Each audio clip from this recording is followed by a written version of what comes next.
Deadly and unstoppable. Russia says it has new nukes that are impossible to intercept. Is this the start of a new arms race? You're watching Roundtable with me, David Foster.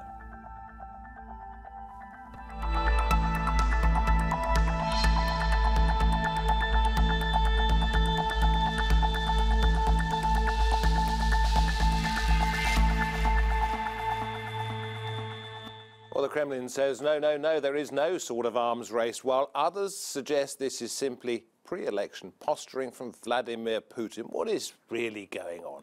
Should we, the rest of the world, be worried?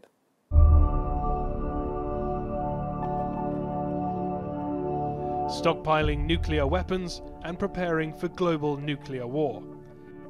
The second half of the 20th century witnessed an arms race the likes of which the world had never known, between the US and the USSR, before being brought to a peaceful end, one of history's great acts of diplomacy. Today, I, for the United States, and the General Secretary for the Soviet Union, have signed the first agreement ever to eliminate an entire class of US and Soviet nuclear weapons. We have made history. But now, the rhetoric in both the East and the West suggests a turning tide. Is history repeating itself? And are we now at the beginning of a 21st century arms race? US-Russia relations have significantly deteriorated in recent years. Many in the US administration accuse Russia of meddling in 2016's presidential election. And the two global powers back different sides in the war in Syria.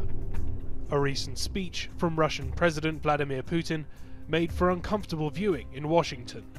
He described a low-flying, barely noticeable cruise missile carrying a nuclear warhead, having unlimited range, unpredictable trajectories, and the ability to move around missile shield intercepts, and said it was invincible to all current and projected anti-missile and anti-aircraft systems. Он идет к цели как метеорит. But the tone in the US is not so different. In February, the Trump administration published the National Security Strategy and Nuclear Posture Review, stating that the US sees the return of the great power competition, and that Russia and China have made clear that they seek to substantially revise the post-Cold War international order. President Trump has frequently touted US increases in military spending. It has just been announced that we will be spending almost $700 billion on our military and defense. Our military will soon be the strongest it has ever been. And in October of last year, rumors circulated that Trump wanted to increase the country's nuclear stockpile. When does defense spending begin to look like preparations for war? Vladimir Vladimirovich Putin! Putin's comments may simply make for good pre-election soundbites, but could they be an indicator of a new age of military development? And how would increased Russian strength change the face of global security? I'm very pleased to say that joining us from Moscow, we have the international affairs and security analyst Mark Sleboda. From Washington, Richard Weitz, who's the director of the Center for Political Military Analysis at the Hudson Institute. With me at the round table in person, we have John Berryman, who's Associate Lecturer in International Relations at Birbeck University in London. And we have former Kremlin advisor Alexander Nekrassov. Jolly good to have you all here for this subject. Okay, so these are nukes that Vladimir Putin says are untraceable or unstoppable once they're in the air. Are we seeing some kind of real arms race right now?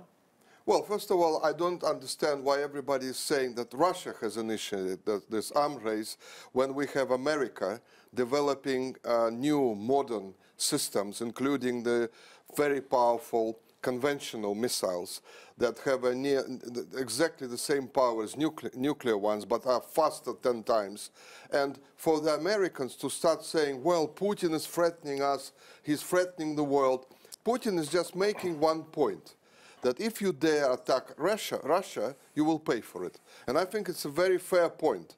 And people are saying, well, it's probably part of his election campaign and so on. Well, first of all, the security of Russia is not a question for an election campaign.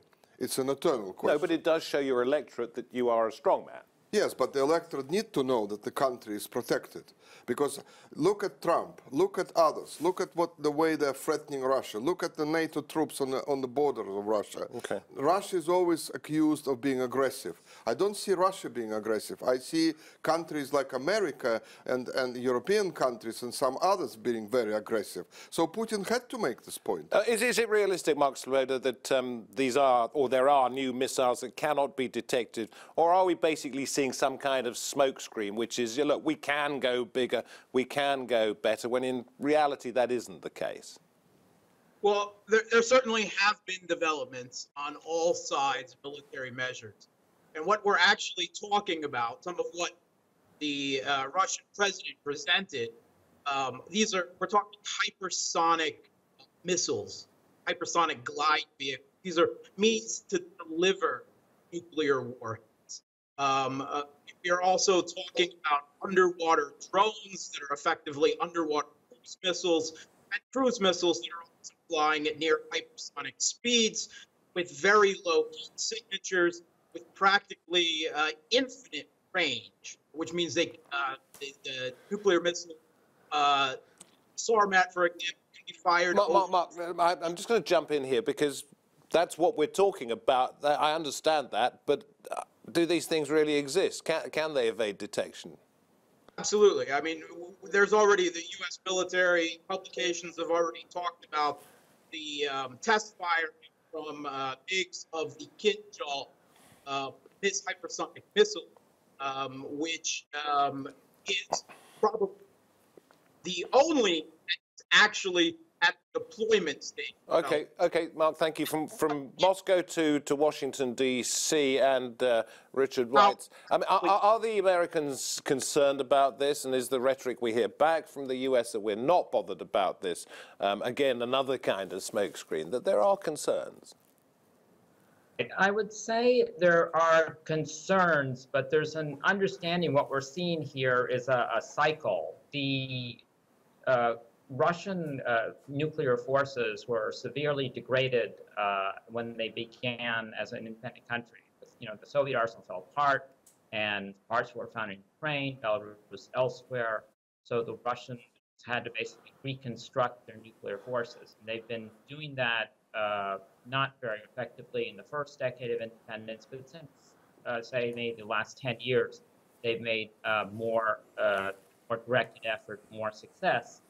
And so, yes, the Russians are now building up their nuclear forces. The U.S. had a very good nuclear arsenal at the end of the Cold War and was happy with minor modernizations. But now these Cold War-era systems are aging, and so we're seeing the next round of American modernization. So both countries are modernizing. They're just not totally in cycle. It's been one during one decade, and then the other country follow the other. Okay, let's bring in Richard. What do you make of what you're hearing, obviously from the US and from the Russian perspective as well, but in general, all of the talk, all of the headlines? Well, I think it's fair to say that all great powers have in train at any point in time updates and modernizations of their military systems. So at one level, arms race is a permanent condition, and we shouldn't be too excited about the term. However, I think there are particular reasons for an uptick at the moment. We've had the nuclear posture review by the United States about 2 months ago. And we've got the new state armament program of Russia, which is to add on to the existing 2011-2020 program. So I think you've got a combination here of some new technologies that have been in development for quite a while, now beginning to be make a bigger appearance. Yeah. And I think also Putin's obviously chosen to highlight some of those, unsurprisingly, in a situation where his domestic program is not too brilliant, and therefore the foreign policy aspects are going to be up For those of us who remember the Cold War and the end of the Cold War, it was said at the time that the US had effectively priced Russia out of it by making it pay more and more and more for its defenses when it actually couldn't afford to do so, and in the end held its hands up. How could it afford to get into an arms race now? Well, I think Russia's budget currently is about 49 billion compared to the United States 700 billion. So at one level it looks like the game's over, but a lot of American expenditure is on rather wasteful projects like the F-35, which looks like it's a turkey that many countries will be signed up to. But for Russia, they've been, I think, relatively successful. This is the state armaments program from 2011 has been the most successful program, I think, that Russia's had since the end of the Cold War. And it's given Russia a regional capability and some quite useful new global capabilities. But is it sacrificing domestic expenditure by throwing it all at the military?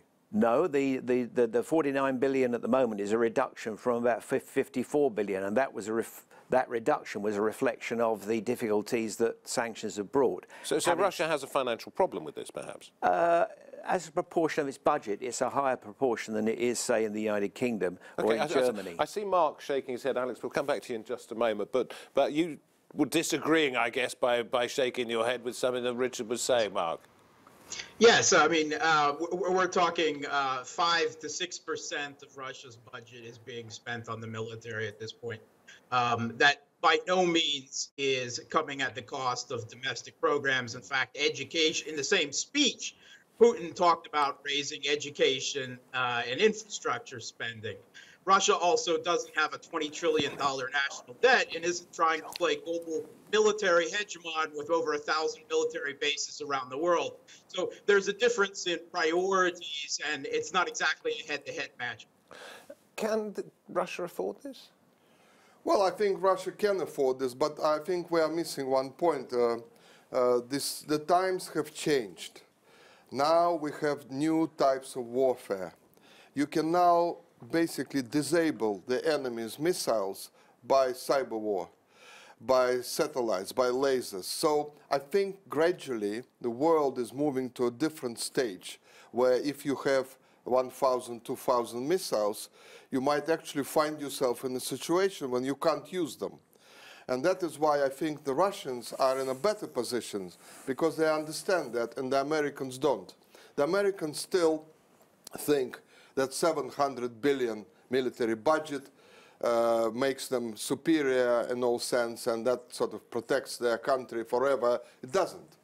And one hacker somewhere in St. Petersburg can dismantle all of that wonderful system. So I think the Russians understand that more than the Westerners. Okay. And I think they're moving in the right direction.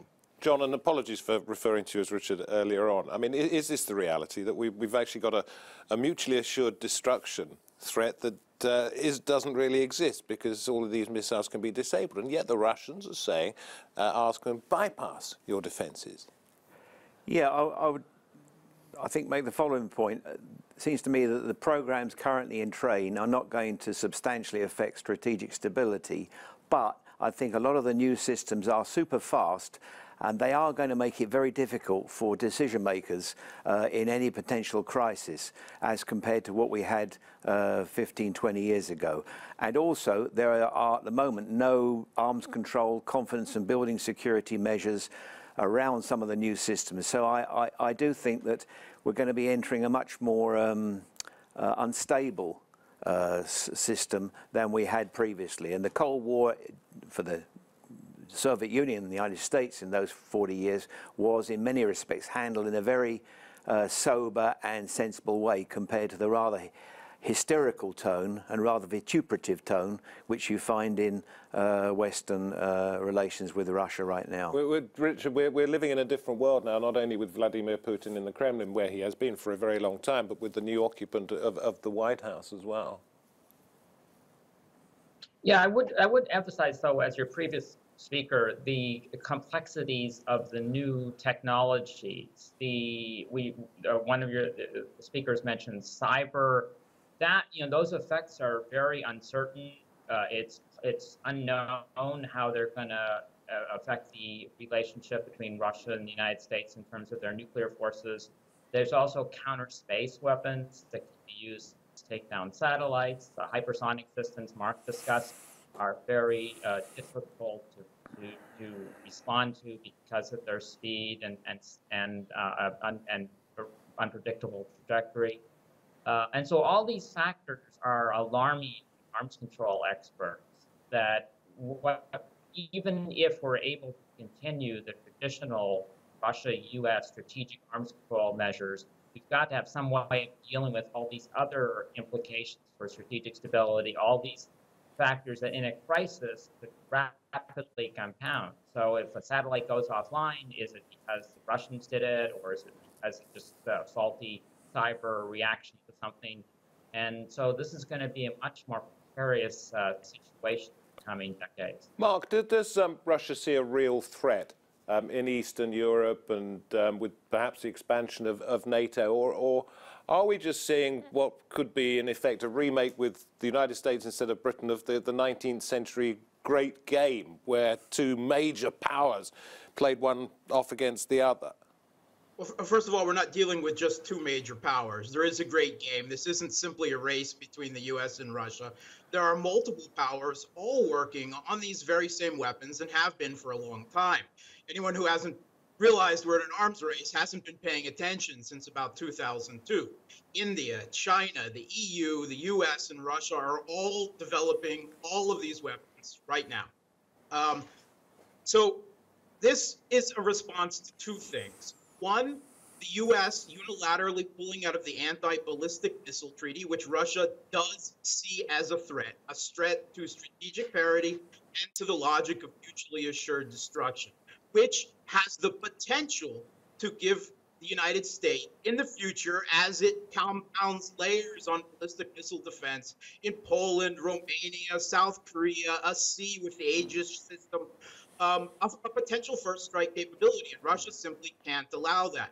But pursuing offensive capabilities with missiles is infinitely cheaper in the long run than pursuing defensive capabilities to counter those weapons. That is one of the big advantages that Russia right now has in this arms race, because it's getting its missiles on the table first, while the anti-ballistic missile defense it's designed to counter, that the U.S.'s new aggressive nuclear posture review, which Putin specifically referenced, kind of makes this irrelevant. John, I'll come back to you in just a moment, but Alex, does Russia really feel threatened? Well, first of all, Russia thinks that the Cold War never went away. If the Cold War actually stopped, finished, NATO would have been disbanded. NATO is an attacking alliance now. It is anti-Russian. And all this talk about how NATO is protecting all these European... Well, where has NATO attacked then? No, NATO has moved so close to the Russian border. I mean, it's on the Russian border now. So to talk about NATO being a defensive alliance is a joke. So if, no, we had a simmering Cold War. It was always there. Lukewarm. Well, sort of simmering, lukewarm Cold War. Now, it is an open Cold War. And I don't understand people saying, well, it's not yet a Cold War. There are no two different systems. There are systems, and the countries are against each other, and so on. I think it's a very dangerous, I agree, it's a very dangerous situation. It was very stable when the Soviet Union was confronted with America. Everybody understood that there would be no winner in the war. So it was very stable. Well, only by experience, and with the Cuban Missile Crisis, admittedly, a very long time ago, we came very close to nuclear war there. It was still stable. Now, we have an absolute instability everywhere. I feel that the decision makers are under huge pressure now, and if the weapons will be reaching the enemy in an hour or something, can you imagine the pressure on everyone if something goes wrong, there's a malfunction, and there's a false alarm, and so on? So I think it's a very dangerous state of things. I agree with that.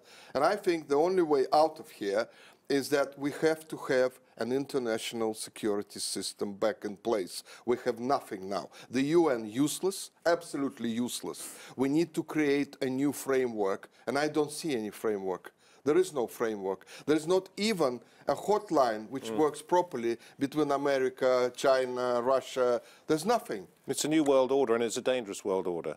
Yeah, I would, picking up your initial question, does Russia feel threatened by forward deployments? I would argue that historically all great powers have always and will always be nervous about deployments of military systems of hostile states on territory proximate to their borders. And therefore, where the deployment of NATO in the 1980s was on the inner German border, you now have American tanks and British forces deployed within a bus ride of the suburbs of St. Petersburg, about 100 miles or just over. So the perceptions of threat are partly shaped by geography and distance, even if the systems themselves may not necessarily be affected by that.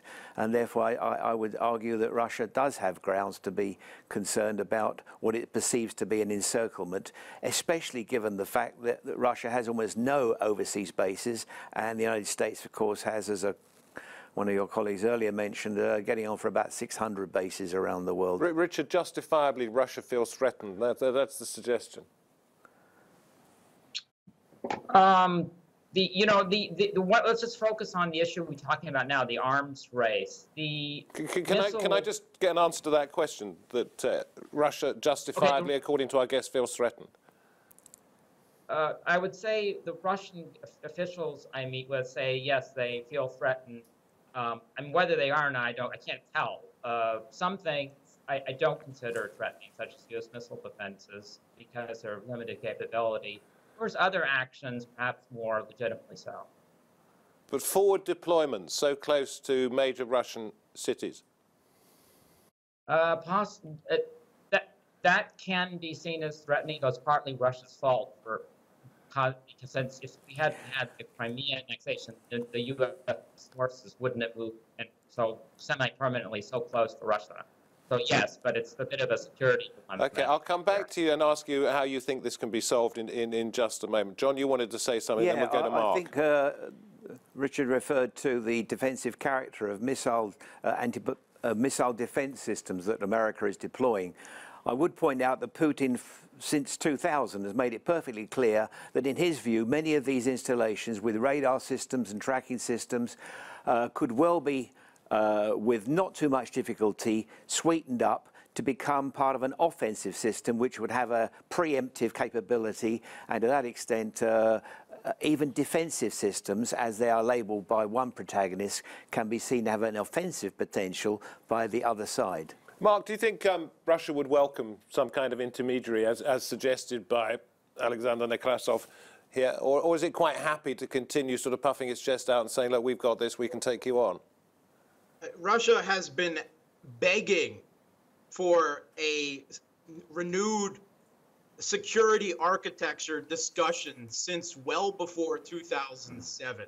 And this includes cyber warfare discussions, new iterations of START and INF treaties, which are about to expire. And START being strategic arms reduction talks, yeah. START, right. Yeah. But the question, does Russia have legitimate grounds to feel threat? Now, as a U.S. military vet of NATO operations myself, I have to ask you, how could they not feel threatened after the last 20 years?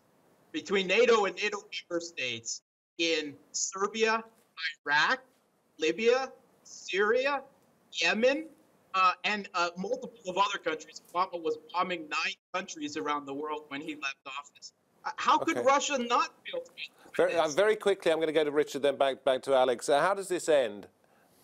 Happily for all of us? Well, that's something that's difficult for us to determine. I mean, it's not going to end soon. I mean, where the relationship is terrible, the military technology is driving us towards instability.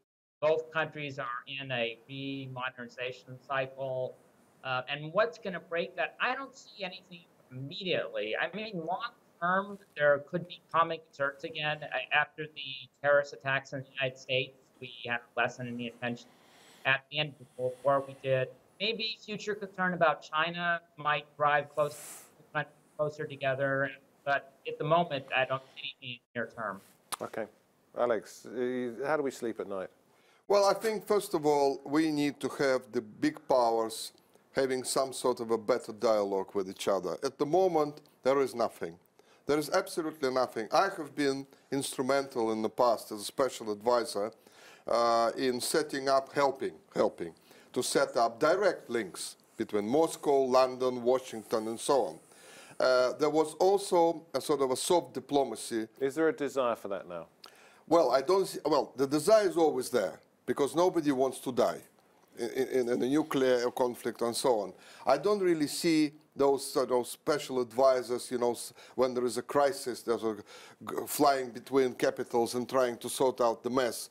We saw it in Syria. It's still a mess. Nobody can really sort it out and so on. So the only thing I see is that they have to start talking on a new level. Okay, I have to say thank you very much to each one of you. I'm considerably more worried than I was at the start of this programme, but at least we can still smile to some extent. From me, David Foster, and the team, thanks for watching. Join us for the next roundtable, if there is one. Bye-bye for now.